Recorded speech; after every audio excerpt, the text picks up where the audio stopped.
As the pavilion gets set to close, the mayor of Myrtle Beach is talking tough with Burroughs and Chapin, the owner of the pavilion property. There's a lot at stake in the heart of Myrtle Beach on a property worth millions of dollars, and BNC has still not made public their vision for that site.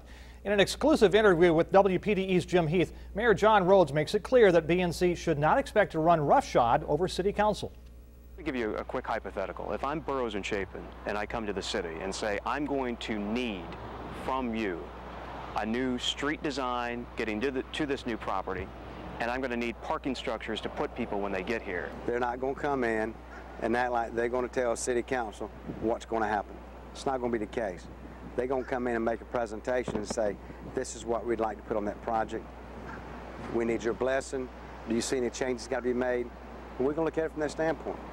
Some sources at BNC, and just sources, say there's some aggravation that the city is spending so much time at the old Air Force Base. Sounds to me like BNC's jealous.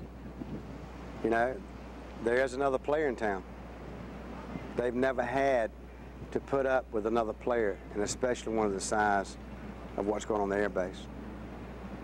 The air base is part of the city limits of Myrtle Beach. It's part of our community.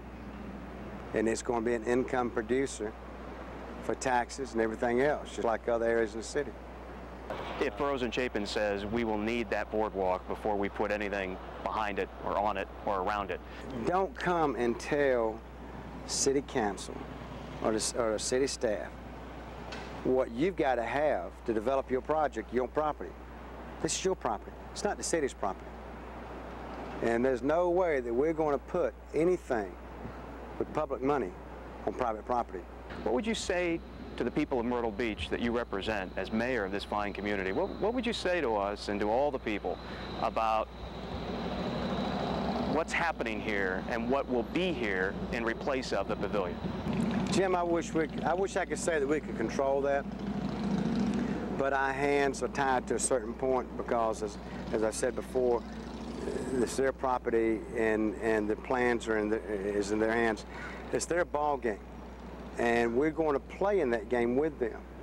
But to what point we're going to play, I don't know. I mean, you always hear the rumors about how BNC runs city council, runs city manager. It's a bunch of crap. It does not happen that way. Again, that was Wpde's Jim Heath with Mayor John Rhodes. The mayor said he hopes BNC will finish demolishing the pavilion property before tourism season starts again next April.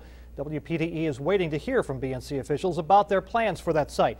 We know they'll make some kind of an announcement on October 10th, and we will pass that along as soon as we hear it. If your plans take you out tonight to the pavilion or anywhere else, a fall-like night is ahead. Let's see how cool it'll be out there. Here's meteorologist Darren Stack.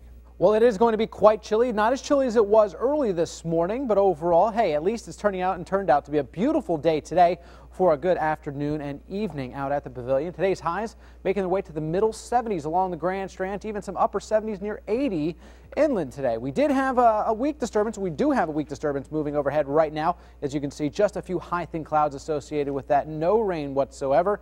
And we are right now currently in the upper 60s for most of the inland area and lower 70s for the Grand Strand, Pawleys Island right now at 69 degrees. Now overnight, still quite chilly, down to the middle 50s inland and upper 50s for the Grand Strand. For the start of your day tomorrow, we'll start to warm up with a few clouds by the afternoon.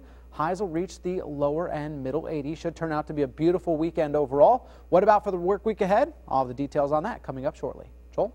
Thanks, Darren. Still ahead tonight, another landmark bids a temporary farewell. We'll head to Gallivant's Ferry, where the store that's been open since 1800s closes temporarily. We'll tell you about the next chapter in this store's history.